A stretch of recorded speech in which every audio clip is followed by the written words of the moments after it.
लोकसभा में केंद्र सरकार ने जैसे ही 3 महत्वपूर्ण विधेयकों को पेश किया, वैसे ही सदन का माहौल गर्मा गया।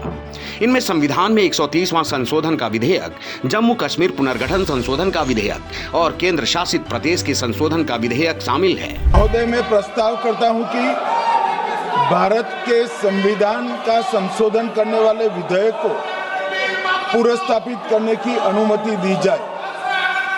महोदय, मैं प्रस्ताव करता हूं कि जम्मू कश्मीर पुनर्गठन अधिनियम 2019 का संशोधन करने वाले विधेयक को पुनर्स्थापित करने की अनुमति दी जाए।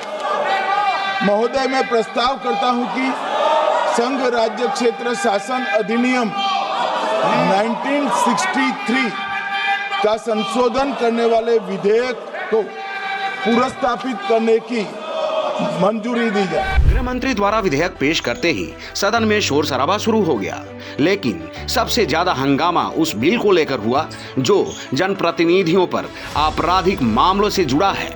यह बिल नेताओं की जवाबदेही और पद की गरिमा को बनाए रखने के लिए लाया गया है, लेकिन विपक्ष ने इसे सत्ताधारी पार्टी के लिए हथियार बनने की आशंका जताते हुए तीखा विरोध किया है।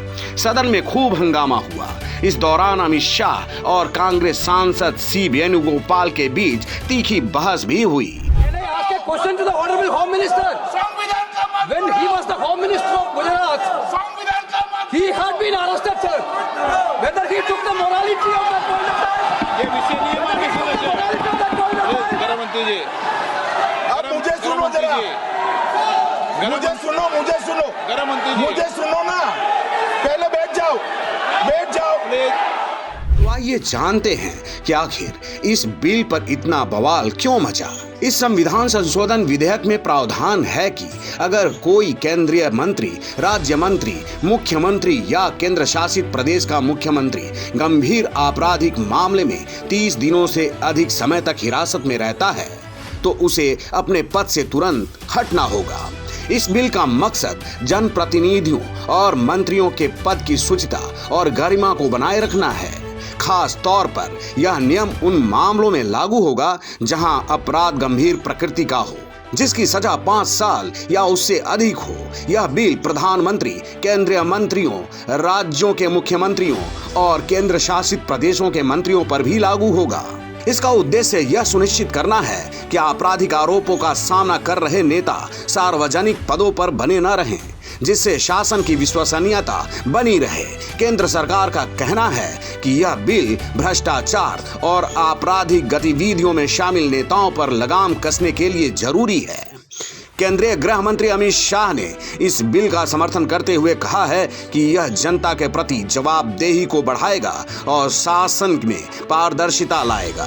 सरकार का तर्क है कि अगर कोई नेता गंभीर अपराध में लिप्त है और हिरासत में है, तो उसे जनता का प्रतिनिधित्व करने का नैतिक अधिकार नहीं होना चाहिए। बीजेपी और एनडीए के सहयोगी दलों ने इस बिल का समर्थन किया है। कुछ सांसदों ने इसे ऐतिहासिक करार देते हुए कहा है कि यह जनता के प्रति नेताओं की जवाबदेही सुनिश्चित करेगा। बिल्कुल वेलकम स्टेप है ये बिल। आप देखे हैं कि इंडिया गठबंधन के ऐसे मुख्यमंत्री हुए जो मुख्यमंत्री जेल जाने के बाद भी कोर्ट के द्वारा जेल भेजा गया, इस्तीफा नहीं दिए, अपने जेल से ही शासन चलाते रहे। या ऐसे मुख्यमंत्री हुए जो जेल गए तो हाथी पे चढ़ के जेल जा रहे थे। तो प्रधानमंत्री जी ने खुद को भी अपने को इसमें इंक्लूड कर लिया कि प्रधानमंत्री के ऊपर भी चक्कर लगेगा तो उनको भी 30 दिन में अपना पद छोड़ना पड़ेगा। लोगों का विश्वास थोड़ा सा पॉलिटिकल सिस्टम में हिल गया था कि इंडिया गठबंधन के ऐसे लोग जो जिनको जेल भेजा जाने के बाद भी इस्तीफा नहीं दे रहे थे, ये बिल आने से लोगों का कॉन्फिडेंस रिस्टोर होगा दोबारा पॉलिटिकल लोगों के प्रति। दरअसल पिछले कुछ सालों में कई ऐसे मामले सामने आए हैं जहां नेताओं पर भ्रष्टाचार या अन्य गंभीर अपराधों के आरोप लगे, लेकिन वे अपने पद पर बने रहे। इस बिल को लाने के पीछे दिल्ली जैसे केंद्र शासित प्रदेशों के अनुभवों को भी सबक माना जा रहा है, जहां नेताओं के खिलाफ आपराधिक मामले चर्चा में रहे हैं। खैर, केंद्र सरकार और उसके सहयोगी दल भले ही अपने इस फैसले को जनता के हित में बता रही है, लेकिन विपक्ष इस कदम को लोकतंत्र के खिलाफ करार दे रहा है। see it as a completely draconian thing. It goes against everything, and to couch it as a measure which is being taken anti-corruption is just to pull a veil across the eyes of the people, because what it basically allows a government to do is to put you don't even have to be convicted. Tomorrow you can put any kind of case on a chief minister and put him in jail for have him arrested for 30 days without even him being convicted, and then he ceases to be chief minister. It's there plain for everybody to see. So I think that it's absolutely wrong. It's anti our constitution, it's against our constitution, it's undemocratic. विपक्षी दलों का कहना है कि इसका दुरुपयोग सरकार के विरोधियों को निशाना बनाने के लिए हो सकता है। विपक्षी नेताओं का कहना है कि सरकार इस बिल का इस्तेमाल उन सांसदों या मंत्रियों को हटाने के लिए कर सकती है जो सत्ताधारी पार्टी के लिए रुकावट बनते हैं। कुछ विपक्षी नेताओं ने सवाल उठाया है कि गंभीर अपराध की परिभाषा क्या होगी और क्या यह केवल दोष सिद्धि के बाद लागू होगा या सिर्फ हिरासत के आधार पर। इससे निर्दोष नेताओं को निशाना बनाया जा सकता है।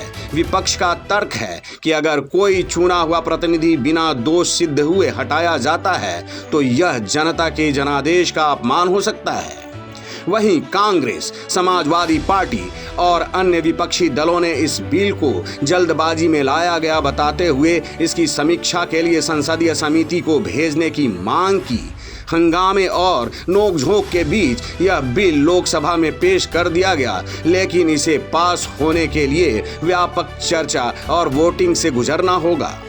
अगर यह लोकसभा से पास हो जाता है तो इसे राज्यसभा में भेजा जाएगा। विपक्ष ने पहले ही संकेत दिए हैं कि वे इस बिल का कड़ा विरोध करेंगे, जिससे संसद में लंबी बहस और तनाव की स्थिति बन सकती है। राजनीतिक दलों की बात छोड़ दी जाए तो ये कहा जा सकता है कि ये संविधान संशोधन विधेयक एक ऐसा कदम है जो सैद्धांतिक रूप से शासन में पारदर्शिता और जवाबदेही लाने का दावा करता है, लेकिन इसके दुरुपयोग की आशंका और अस्पष्ट प्रावधानों ने इसे विवादों के केंद्र में ला खड़ा किया है।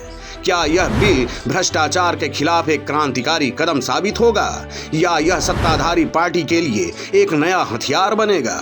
इसका जवाब आने वाले दिनों में संसद की कार्यवाही और इस बिल की प्रगति पर निर्भर करता है।